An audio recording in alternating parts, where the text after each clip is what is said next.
পশ্চিমবঙ্গে যত competitive exam police থেকে শুরু করে যাবতীয় পিএসসির যে এক্সাম আছে সেখানে এই পর্বতমালা থেকে কোশ্চেন আসে, ঠিক আছে। এই আরাবল্লী পর্বতটা আসেই, মাঝে মাঝেই আসে যে আরাবল্লী কী ধরনের পর্বত, আগ্নেয় পর্বত, স্তূপ পর্বত নাকি ক্ষয়জাত পর্বত।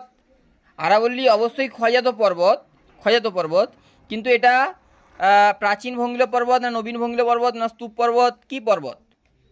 আরাবল্লী, ভারতের আরাবল্লী হচ্ছে প্রাচীন ভঙ্গিল পর্বত।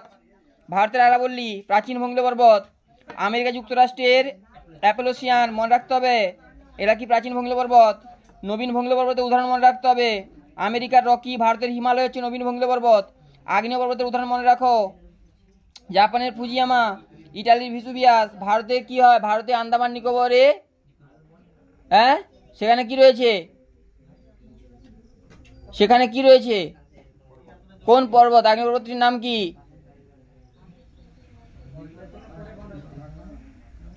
আন্দামান নিকোবরে ব্যারেন,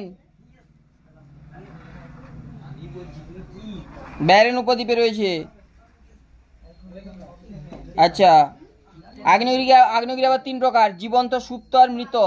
জীবন্ত মানে কি, ক্রমশ তার এখনো অগ্নুৎপাত হচ্ছে, সুপ্ত অগ্নুৎপাত হতো বন্ধ হয়ে গেছে কিন্তু হতেও পারে, মৃত পুরোপুরি তার অগ্নুৎপাত হওয়ার কোনো চান্স নেই, সে মারা গেছে, ইন্দা ভোগাম্মা হয়ে গেছে। যেমন এই যে রিসেন্টলি নিউজে আছে সরি ইটালির ইটালির হচ্ছে এটনা রিসেন্টলি, সেখানে আবার কি, আবার সুপ্ত আগ্নেয়গিরি সেটা আবার জেগে উঠছে।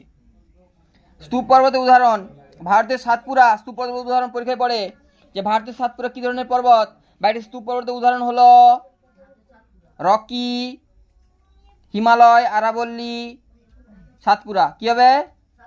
সাতপুরা হচ্ছে একটি স্তূপ পর্বত, আর জার্মানির হচ্ছে ব্ল্যাক ফরেস্ট, এটা স্তূপ পর্বত। ক্ষয়জাত পর্বত উদাহরণ, ক্ষয়জাত পর্বত, আরাবল্লী ক্ষয়জাত পর্বত।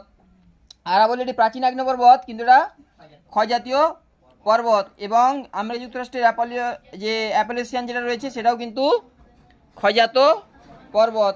মনে থাকবে তো? ঠিক আছে।